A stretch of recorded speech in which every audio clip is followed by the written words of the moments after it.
জানো বন্ধুরা, আজকে একটা সিনেমা দেখলাম। তো গাইতে ভালো লাগলো। তো সিনেমাটা কি তোমাদেরকে বলি, তো তোমরা শোনো। সিনেমাটা হচ্ছে পুষ্পা। পুষ্পা সবাই দেখেছো নিশ্চয়ই। তো সিনেমাটা আমার গাইতে ভালো লাগলো, জানো তো কেন ভালো লাগলো? আরে ওই যে সিনটা আছে না, যে পুষ্পার বউ যে একটা ফটো চাইছিল।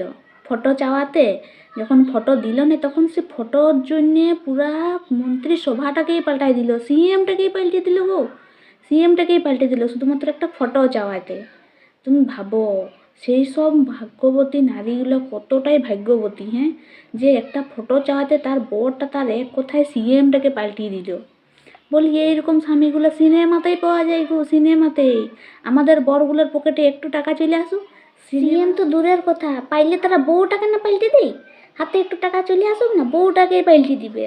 তারপর দেখো আরেকটা সিন আছে, হ্যাঁ, যে যখন শ্রীবল্লী গর্ভবতী হইল, তাতে কালী মায়ের কাছে মেয়ে সন্তান হয়, কন্যা সন্তান, বিটি ছা হবে, বিটি ছা, তাই জন্যে মা কালীর মতন রুদ্র রূপ ধারণ করে নাচিয়ে চার করে ফাটায় নিল চারদিকে, হ্যাঁ। তো তোমরা ভাবো, কিন্তু এখন আমাদের এদিকে স্বামীগুলো কি বলতো, যদি বিটি যা হয়েছে খবর শুনে তো তোমাকেই না ঘর থেকে বের করে দিই, হ্যাঁ।